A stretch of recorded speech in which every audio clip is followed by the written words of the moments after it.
এই আজকের টিকিট, হ্যাঁ আজকের টিকিট আমি 31 তারিখ অনলাইন থেকে কাটছি। 31 তারিখ আমার কাছে, আমি আপনাকে দেখাই, আমার কাছে এই কত রাখা হয়েছে, 400 টাকা প্রাইস রাখে ওয়েস্টার্ন গ্যালারিতে 5 নাম্বার গেটে। সেম টিকিট ওখানে বিক্রি করতেছে মাত্র 200 টাকায়। তাহলে অনলাইন থেকে আমাদের এই বাড়তি 200 টাকা কেন নেওয়া হয়েছে? আর ওই টিকেটের টিকেট প্রাইস কি হচ্ছে 400 টাকা? হ্যাঁ, পিডিএফ 400 টাকা, মোট দুইটা টিকিটে আমার কাছ থেকে 800 টাকা কেটে নেওয়া হয়েছে। বরং তারপর আরেকটা প্রতারণা আমি দেখাই আপনারে। এই আমি প্রথম দিন খেলার দিন আপনার এই দেখেন, প্রথম দিন আমি আপনার টিকিট কাটছি, হ্যাঁ প্রথম দিন 3টে টিকিট কাটছি, ক্যান্সেল লেখা দেখাচ্ছে। তারপর এদের সাথে আমি যোগাযোগ করছি, তারা প্রথমে বলছে যে 15 দিন কর্মসূচির ভিতরে আমার টাকাটা ব্যাক দেবে।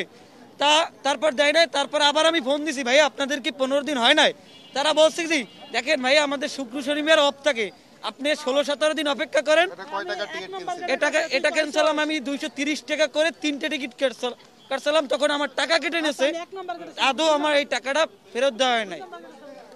এইটা দেখেন, এইটা বিসি, এইটা বাংলাদেশ বোর্ডে অনলাইন, এটা কেন দেখেন, ক্যামেরায় দেখেন। জি এইটা দেখেন। এইখান থেকে মানে টিকিট কিনে আপনি প্রতারিত হচ্ছেন? জি আমি প্রতারণ হয়েছি, এবং আমি একবার ক্যান্সেল হয়েছে, তারা বলছে আমাকে টাকাটা ফেরত দেবে, কিন্তু আদৌ আমাকে ফেরত দেওয়া হয় না। আর এটা বলছে 15 দিনের ভিতরে ফেরত দেবে, কিন্তু এখনো আমাকে ফেরত দেওয়া আমি না।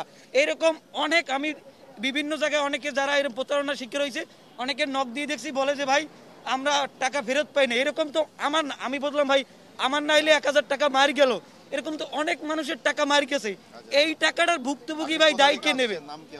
আমার নাম সাইফুল ইসলাম রানা ভাই, আমি ঢাকা ভার্সিটি রিটেল ডক্টর কুদরতি খুদু হোস্টেলে একজন স্বাস্থ্যসেবক কর্মী। জি ওকে, ঠিক আছে, ওকে, ঠিক আছে, ধন্যবাদ।